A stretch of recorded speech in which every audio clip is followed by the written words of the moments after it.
Bonjour à tous, merci de me rejoindre dans cette nouvelle vidéo. Vous êtes de plus en plus nombreux à suivre la chaîne, ça fait bien sûr extrêmement plaisir. Pour ceux qui nous rejoignent, Odyssey.biz est une chaîne qui s'adresse aux entrepreneurs et aux professionnels pour profiter de leur quotidien. Toutes les 2 semaines, on voit une approche, un outil, une méthode. Aujourd'hui, on va parler de comment accompagner un père qui nous propose une problématique. Et pour ça, on va rencontrer Patrick Vincent. Patrick Vincent qu'on a déjà rencontré sur la chaîne, sur la vidéo Management de soi. Je vous mets en description le lien vers cette vidéo. Allez, on va rencontrer Patrick, à tout de suite.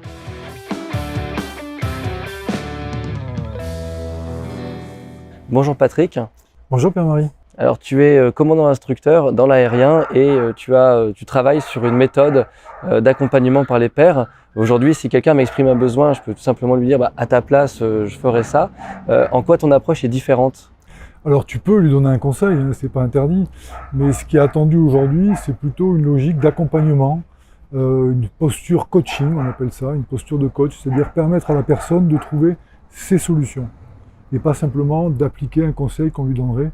Donc c'est vraiment trouver le chemin pour résoudre une problématique que la personne rencontre. Alors maintenant qu'on comprend mieux l'enjeu qui se cache derrière, est-ce que tu veux nous présenter cette méthode ?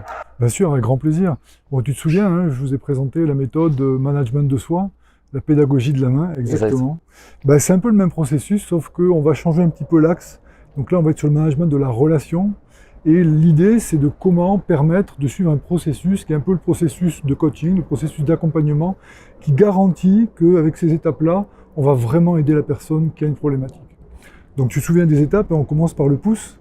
Donc le pouce, ça va être dans cette étape-là de temporiser et de sécuriser. C'est-à-dire qu'on va accueillir de façon quasiment inconditionnelle pour établir ce qu'on appelle l'alliance relationnelle, la confiance qui va s'installer entre la personne et nous, et en même temps, on va fixer le cadre. En effet, si c'est du coaching professionnel, il y a forcément un cadre, un contrat en fait qu'on passe. Si c'est du coaching d'un manager vers un collaborateur, là aussi, il faut fixer un cadre, mais ça peut être aussi un accompagnement de quelqu'un qui en demande, en besoin, en tant qu'ami, en tant que père, en tant que fils, en tant que collaborateur. Voilà dans quel cadre je propose que je puisse t'accompagner. Ensuite, l'index, tu te souviens, c'était pointer le fait marquant dans le management de soi. Donc là, on va plutôt préciser notamment la demande. Quelle est la problématique? Donc on va être plus dans la notion de expression de la demande, du besoin et aussi de l'état émotionnel.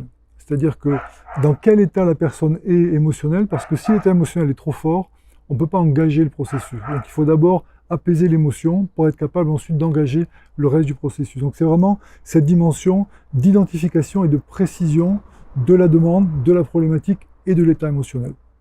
Ensuite, si l'état émotionnel est apaisé, on peut passer au majeur. Tu te souviens, c'était le doigt le plus grand de la main. Donc qu'est-ce que j'ai de grand en moi sur le management de soi?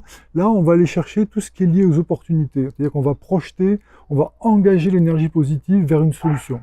Donc c'est vraiment identifier la solution, c'est vraiment aller chercher les opportunités de la situation, il y en a toujours, et questionner aussi les qualités et les valeurs qui vont être les moteurs, la motivation pour engager cette solution.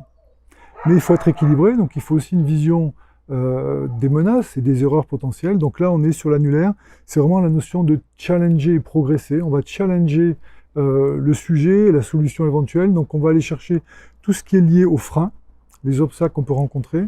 On va aller identifier les biais cognitifs. On a tous des biais cognitifs, des croyances, des drivers. Moi, j'appelle ça les pilotes clandestins. Et puis, on va aussi voir les apprentissages éventuels pour pouvoir trouver une solution. Et enfin, le petit doigt m'a dit, tu te souviens, là, ça va être vraiment la notion de passage à l'action. Quel objectif je me fixe, quelle stratégie, quel plan d'action je vais mettre en œuvre avec vraiment des jalons, une vérification, un projet. Voilà la méthode toute simple qui rejoint cette méthodologie de la main qui permet de garantir que cette relation elle va être enrichie et va permettre d'accompagner une personne pour résoudre une problématique. D'accord. Quelle temporalité, quel effort je dois appliquer sur chacune de ces étapes?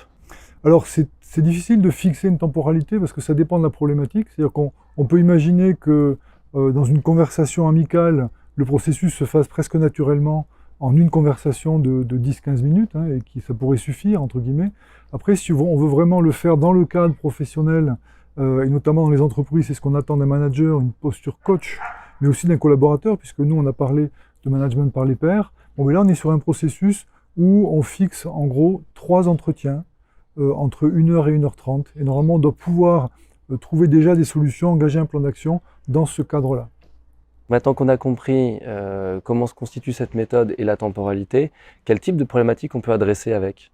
Alors, de nombreuses problématiques, mais ce qui est intéressant pour rester dans le cadre de l'entreprise avec cette dimension de well-being, il se trouve que les autorités européennes de l'aviation civile, après l'accident de Germanwings, ont réfléchi sur quelles sont les dimensions du well-being des pilotes.